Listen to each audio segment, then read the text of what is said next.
Carlos se fue con ella en la ambulancia. Había llamado a Miriam para pedirle que se quedara con los niños, la cual, a pesar del temor que sentía por lo ocurrido tiempo atrás en el restaurante, lo dejó todo para cuidar de los hijos de su amiga.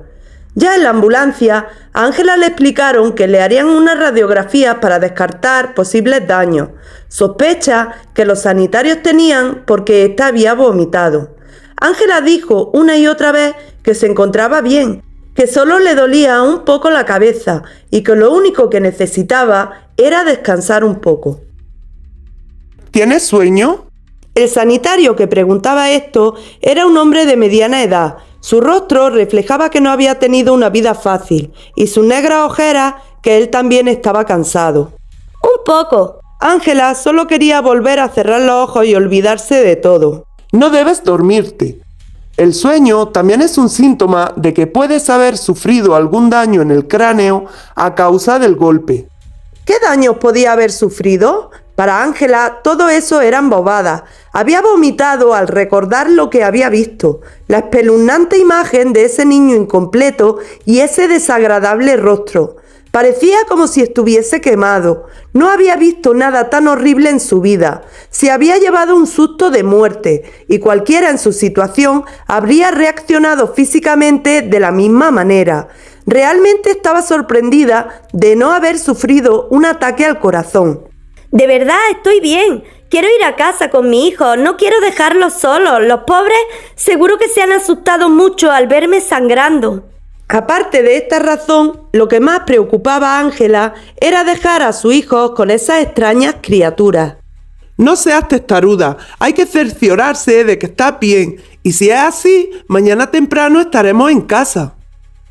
Está bien. Perfecto. Ángela pensaba que ahora su marido tendría la excusa idónea para su locura. Ese tremendo golpe en la cabeza sería la causa de todo lo que ella pudiera ver o escuchar. Suspiró, rezó por su hijo y pese a sus grandes esfuerzos por no hacerlo, se quedó dormida antes de llegar al hospital. Miriam había llamado varias veces a Carlos para interesarse por el estado de Ángela, pero siempre le saltaba el buzón de voz. Dio el desayuno a Clara y Aarón y los tranquilizó diciéndoles que la sangre era muy escandalosa y que a mami solo le darían unos puntos y enseguida volverían a casa. Luego se dispuso a limpiar la sangre y el vómito de Ángela por segunda vez, pues aunque Carlos había limpiado, este no lo había hecho del todo bien. Cogió el cubo de la fregona y lo llenó de agua limpia, puso una cantidad considerable de lejía y se dispuso a limpiar el hueco de la escalera. Los dos niños se encontraban viendo la tele. Miriam canturreaba una canción mientras fregaba el suelo. Estaba inmersa en la melodía cuando escuchó unos extraños crujidos. ¡Clac! ¡Clac! ¡Clac! Enseguida, el vello de la piel se le erizó por completo y a su mente vino el recuerdo del misterioso niño que había visto en el restaurante y sin pensárselo dos veces cogió a los niños y salió de casa. ¿Dónde vamos? Clara estaba algo sorprendida porque papá había dicho muy claro que no salieran de la casa y que se portaran bien mientras él no estuviera. Vamos al parque, cariño. No te preocupes, a tu padre no le importará. Dijo Miriam, adivinando en la voz de la niña el temor a ser regañada si no obedecía a su padre. Ángela despertó en una cama de hospital. Carlos estaba a su lado y en su mirada había una mezcla de amor y preocupación. ¿Cómo te encuentras? Carlos miró a su mujer, que parecía algo desorientada. Me duele la cabeza. No te preocupes, te pondrás bien. Los médicos han dicho que por suerte no has sufrido ninguna lesión grave. Carlos agarró la mano de su esposa con gran cariño. Todo ha sido un susto. Descansa. A Ángela le habían hecho varias pruebas, entre ellas un TAC que no reflejaba daños importantes. Solo una gran contusión y un pequeño coágulo que el cuerpo disolvería por sí solo. Según los médicos, en un par de días estaría en casa. Cuando Carlos llegó a casa esa noche, encontró a Miriam esperando en su coche con los dos niños en su interior. ¿Cómo está Ángela? Esta era una pregunta retórica, pues una hora antes Miriam llamó a Carlos por teléfono y este le informó del estado de su amiga. Bueno, me ha obligado a venirme a casa casi a la fuerza. Se queda más tranquila si yo me quedo con los niños para que no te den mucho la lata. ¿Cómo se han portado? Bastante bien. Hemos estado comiendo fuera, luego en el cine y luego otra vez hemos cenado fuera. La mirada de Miriam se posó en Aarón, porque lo que decía no era del todo cierto, ya que el niño se había pasado todo el día llamando a su madre, habiéndose mostrado bastante inquieto. ¿Has comido bien? Carlos se dirigió ahora a Clara, pues sabía que conseguir que la niña comiera era una tarea muy difícil. Sí, me lo he comido casi todo. Muy bien, campeona. Cuando entraron en su casa, Carlos bañó a su hijo y les puso el pijama. Puesto que estos ya habían cenado, les puso una película de dibujos animados con la esperanza de que estuvieran entretenidos mientras él se duchaba y se preparaba algo para cenar. Más tarde, cuando los niños ya estaban acostados, Carlos llamó a Ángela para ver cómo se encontraba e informar a ésta de cómo estaban los niños. Estuvieron hablando un buen rato. Carlos le preguntó a su esposa qué era lo que estaba buscando en el hueco de la escalera cuando se dio el golpe. Pero ésta le respondió que no lo recordaba, y debido al golpe, esta mentira resultaba muy convincente. Después de que Ángela le diera instrucciones a Carlos de cómo preparar una sopa para el día siguiente, ambos se despidieron y Carlos colgó. Carlos llevaba largo rato dando vueltas en la cama. El susto tan grande que había sufrido al temer por la vida de su esposa le había producido una sensación de intranquilidad que no le dejaba conciliar el sueño. ¿Qué estaría buscando su esposa? En ese lugar no había más que trastos, algunos juguetes viejos de los niños que a Ángela le daba pena tirar porque le traían muy buenos recuerdos. Una vieja cuna que Ángela compró por internet con la esperanza de poderla restaurar algún día y la mesa de camilla para cuando llegara el invierno. Al recordar esto, Carlos se dio cuenta de que seguramente era esto último lo que estaba buscando. Aún no hacía mucho frío, pero Ángela era tan friolera que seguramente pensó en adelantarse al invierno para que no la pillara por sorpresa. Carlos pensó que al día siguiente sería él quien buscara la mesa y le daría una sorpresa a su mujer cuando llegara a casa. Ángela había despertado temprano, no había dormido bien, extrañaba a su hijo y su cómoda cama. No había dejado de pensar en lo que había visto la mañana anterior en casa. Cuando Carlos se fue del hospital, Graciela llegó para ver a su hermana y después de cerciorarse de que estaba bien, ésta le preguntó qué era lo que había pasado. Ángela se lo contó todo y Graciela le ofreció su casa para que salieran de la suya, ya que la consideraba peligrosa. Ángela la disuadió diciéndole que Carlos nunca creería lo que había visto y que éste no permitiría que salieran de su hogar por tremenda tontería. Las pesadillas tampoco habían sido de gran ayuda esa noche. Ángela había tenido raros sueños en los que se veía llorando en un cementerio. Ese mismo día pediría el alta voluntaria, pues prefería estar con su hijo por mucho miedo que le diera volver a casa. Carlos acababa de llevar a Clara y Aarón a clase y a la guardería respectivamente. Se había preparado un café. Había pedido unos días de asuntos propios en su empresa para poder ocuparse de Ángela y los niños, mientras su esposa se recuperaba. Esa misma mañana limpiaría toda la casa y sacaría la mesa de camilla para darle una grata sorpresa a Ángela cuando volviera. Carlos se agachó para no golpearse la cabeza en el hueco de la escalera y apartando trastos llegó hasta la ansiada mesa.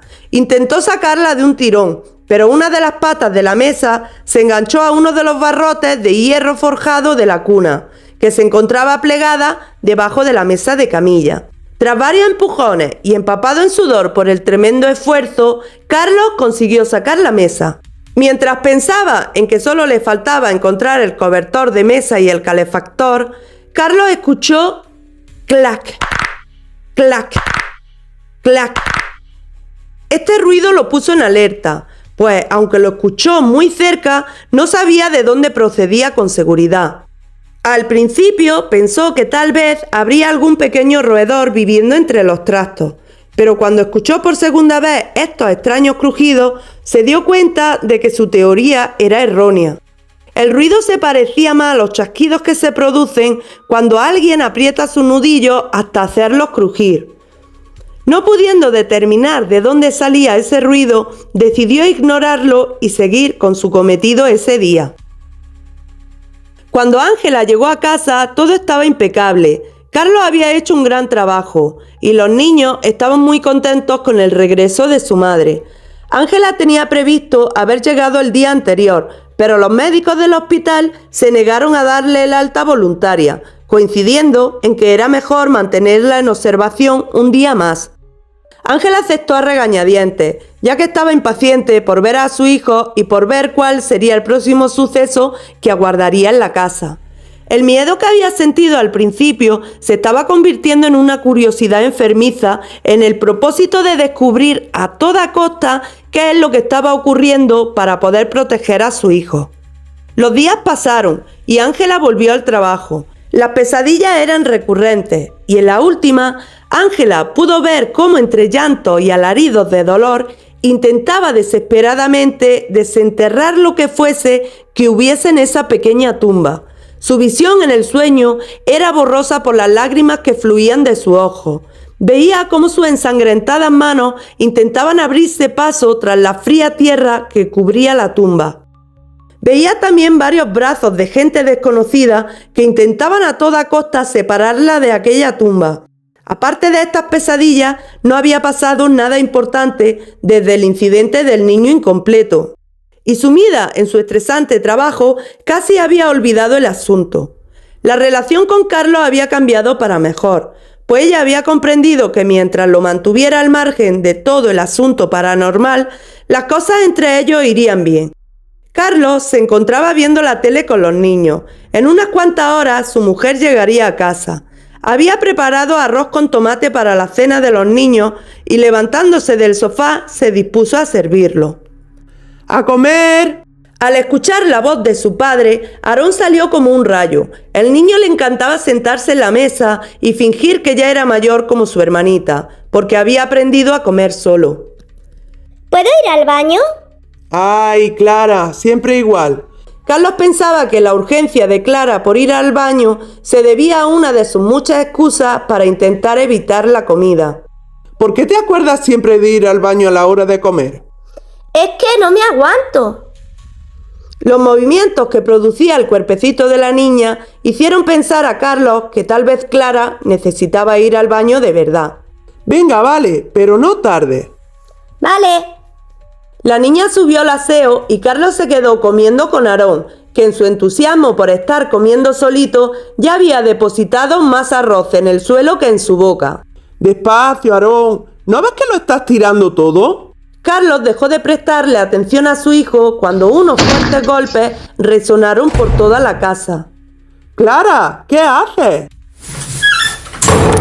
Los golpes eran portazos que procedían del cuarto de la niña y que en vez de parar, cada vez eran más seguidos, como si la niña abriera y cerrara la puerta con gran fuerza una y otra vez. Carlos subió las escaleras más furioso que preocupado, llamando a la pequeña. ¡Clara! ¡Clara! Cuando llegó al cuarto de su hija, la puerta estaba cerrada, pero cuando se dispuso a abrirla, algo se lo impedía. ¡Clara! ¡Haz el favor de abrir! Alguien estaba empujando al otro lado de la puerta y Carlos quedó un poco extrañado de que su hija tuviera tanta fuerza. Volvió a empujar, esta vez con algo más de fuerza. No mucha, pues temía lastimar a su hija si empujaba demasiado. Pero la puerta solo se abrió lo suficiente para dejar ver un cuerpecito empujando. Carlos estaba perdiendo la paciencia y llamaba a su hija una y otra vez sin obtener respuesta. Totalmente furioso, empujó con más fuerza. La puerta volvió a abrirse unos 3 o 4 centímetros, por los cuales asomaron unos pequeños dedos que se agarraron al borde de la dichosa puerta. Al verlos, Carlos se asustó pensando que si la niña volvía a empujar para cerrar, se pillaría los dedos y podía quedar muy mal parada. Tomando aire, Carlos empujó con todas sus fuerzas para evitar que la puerta se cerrara, atrapando y posiblemente amputando los dedos de la niña. Pero por más que lo intentaba, no conseguía abrirla del todo. Cuando empujó por enésima vez, pensando que lo conseguiría, vio asombrado cómo desde el otro lado la fuerza ejercida era mayor. No pudo hacer nada para evitar que la puerta se cerrara, con tal fuerza que Carlos casi sale despedido. Papi, ¿qué pasa? Era la voz de Clara que procedía del otro lado del pasillo. ¡Clara! Carlos no daba crédito. Se estaba preparando mentalmente para poder entrar en la habitación de su hija y recoger sus pequeños dedos del suelo cuando escuchó a Clara. La niña salía del baño aún con los pantalones bajados y debido al susto de los gritos y portazos, la pobre se había hecho pipí encima. ¿Qué pasa, papi? ¿Por qué llora? Clara también lloraba sin saber muy bien por qué. No te preocupes, cariño, no pasa nada. Carlos abrazó a la niña y la revisó para cerciorarse de que estaba bien. No se atrevió a abrir la puerta de la habitación de Clara y llevándola en brazos, bajó la escalera y cambió a la niña de ropa, cogiendo una muda que estaba en la secadora. Carlos no pudo comer. Si la niña estaba en el baño, ¿quién empujaba la puerta desde el otro lado? Carlos no encontraba respuesta para lo sucedido. Podría haber pensado que era una corriente de aire, pero aparte de que no había ninguna ventana abierta, él mismo había visto la mano que asomaba desde el otro lado. Fue en ese momento cuando Carlos recordó a la mujer blanca y las historias absurdas que le había contado Ángela. Por irracionales que parecieran, Ángela tenía razón. Pasaba algo y tenían que descubrirlo. Cuando Ángela llegó a casa, Carlos la estaba esperando. Quiero que me cuentes lo que esa mujer te dijo. Ángela estaba confusa. ¿A qué mujer se refería Carlos? Hola, cariño, yo también te he echado de menos. La ironía de Ángela era notable, pues no entendía cómo su marido había hecho esa pregunta sin siquiera saludar. Ángela, tenemos que hablar. Estoy asustado. Carlos contó lo sucedido a Ángela y ésta, a su vez, contó a su marido todo lo que Brigitte y Martín le habían dicho sobre la casa. Ángela también le contó lo acaecido el día del accidente cuando se golpeó la cabeza. Todo esto es muy extraño. He pasado la cuna de Aarón a nuestro cuarto y Clara dormirá con nosotros hasta que sepamos qué está pasando. La voz de Carlos era temblorosa. ¿Y dijiste que esa mujer indicó que esos espíritus podrían estar unidos a algún objeto? Sí, pero le he estado dando vueltas desde entonces y no sé cuál pueda ser. A ver, debe de ser algo que no teníamos hace un tiempo, algo antiguo. La cuna. Las palabras de Carlos y Ángela sonaron al unísono. Ambos habían pasado por alto ese objeto. Ángela la había comprado por internet, ya que le encantaban las antigüedades. Cuando la cuna llegó a casa, Ángela quedó prendada por su belleza, pero debido a la falta de tiempo y dinero para restaurarla, Carlos la guardó en el hueco de la escalera y Ángela se había olvidado de ella por completo. La cuna, dijo Carlos. La cuna, dijo Ángela. Y hasta aquí la lectura de hoy de Elena. Pero antes de irte, recuerda que en este vídeo se esconde un espectro. Si lo encuentras, escribe en los comentarios el minuto exacto en el que aparece. El primero en acertar tendrá una mención y un trofeo especial en el próximo vídeo de la teoría fantasma. No olvides dejar tus pulgares al cielo, suscríbete y activa la campanita para no perderte nada. Esto fue la teoría fantasma. Nos vemos en el próximo capítulo si te atreves.